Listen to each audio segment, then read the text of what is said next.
ఇప్పుడు speed, distance and time మీద ఇంకొక క్వశ్చన్ చూద్దాం.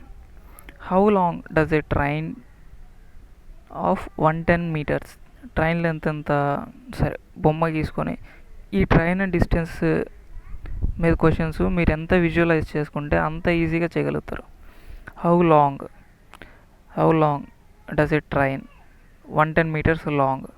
ఈ ట్రైన్ లెంత్ ఎంత అంటే 110 మీటర్స్ అంట. Running with a ratio of 36 kilometres per hour. 36 kilometres an hour. Speed ఎంత అంటే 36 కిలోమీటర్స్ అన్ అవర్ అంట ట్రైన్ స్పీడ్.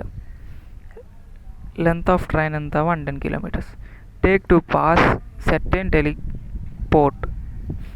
ఒక టెలిపోర్ట్ని క్రాస్ చేయడానికి హౌ లాంగ్ టేక్స్, ఎంత టైం అనేది రిక్వైర్ అవుతుంది అనేది క్వశ్చన్ మార్క్. ఇప్పుడు నాకు టైం అంటే ఫార్ములా ఏం తెలుసు?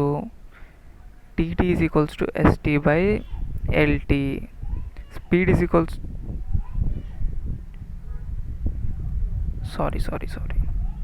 Speed is equals to distance by time కదా. So time is equals to distance by speed అయితే. So TT is equals to distance ఎంత? LT by ST. అప్పుడు నాకు ఎల్టీ అంటే ఎంత? 110 మీటర్స్ బై అండ్ ఎస్టీ ఎంత? 36 కిలోమీటర్స్ పర్ అవర్. నాకు ఇక్కడ మీటర్స్లో ఉంది, సో కిలోమీటర్స్ పర్ అవర్ని కూడా మీటర్స్లోకి మార్చుకోవాలి. నాకేం తెలుసు? 1 kilometre per hour is equals to 5/18 metre per second అని తెలుసు.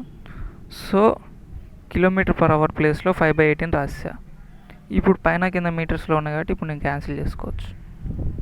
5 1s are 5, 5 2s are 10, 5 2s are 10, 18 1s are 18, 18 2s are 36, 2 1s are 2, 2 11s are 22. So time taken ఏమవుతుందో నాకు 11 సెకండ్స్ అయిపోయింది. ఫైనల్లీ ఇలా ఫైండ్ అవుట్ చేయాలి. జస్ట్ సింపుల్ అండి. ఇట్లాంటి కాన్సెప్ట్స్ని మనం ఎంత బాగా విజువలైజ్ చేసుకుంటే అంత ఈజీగా ఫైండ్ అవుట్ చేసేయచ్చు.